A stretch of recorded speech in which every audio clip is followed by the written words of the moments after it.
சீனாவில் ஏற்பட்ட நிலநடுக்கம் பாரிய தாக்கத்தை உண்டு பண்ணியிருக்கிறது. 130க்கும் மேற்பட்டோர் பலியாகி இருக்கிறார்கள். இந்த நிலநடுக்கத்தின் காரணமாக அங்கிருக்கிற விஞ்ஞானிகளே குழம்பி போயிருப்பதாக சில தகவல்கள் கூறுகின்றன. அதே போன்று ஐஸ்லாந்தில் எரிமலை சீற்றம், ஆஸ்திரேலியாவிலும் கடுமையான மழை வெள்ளம் ஏற்பட்டிருப்பதனால் அதிகளவான பாதிப்புகளை அந்த நாடு சந்தித்திருப்பதான தகவல்களும் வெளியாகி இருக்கின்றன. இப்போது நாங்கள் இந்த வாரத்தில் இடம்பெற்ற இயற்கை அனர்த்தங்கள் குறித்து பார்க்கலாம். சீனாவின் வடமேற்கே கடந்த திங்கட்கிழமை நள்ளிரவு ஏற்பட்ட சக்தி வாய்ந்த நிலநடுக்கத்தில் 130க்கும் மேற்பட்டோர் பலியாகினர். 734 பேர் காயமடைந்தனர். சுமார் 20 பேர் மாயமாகி உள்ளனர். அந்த நாட்டில் கடந்த 9 ஆண்டுகளுக்கு பிறகு ஏற்பட்டுள்ள மிக மோசமான நிலநடுக்கம் இதுவாகும்.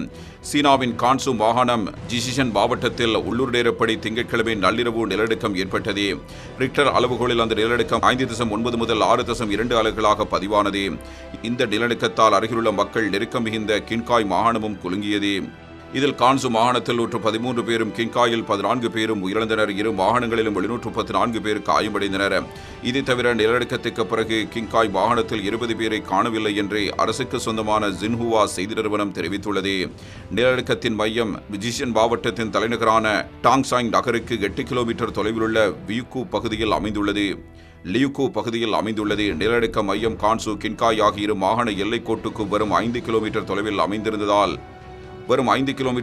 அமைந்திருந்ததால் இரு மாகாணங்களிலும் பாதிப்பு ஏற்பட்டுள்ளது. நிலநடுக்க மையப்பகுதியை சுற்றிலும் உள்ள 50 கிலோமீட்டர் சுற்றளவில் கின்காய் மாகாணத்தில் மட்டும் 22 ஊர்கள் அமைந்துள்ளன. இதுவும் அதிக உயிரிழப்பு ஏற்பட்டதற்கு காரணமாகும். நிலநடுக்கத்தால் கான்சு பகுதியில் மட்டும் 1,55,393 வீடுகள் சேதமடைந்துள்ளன.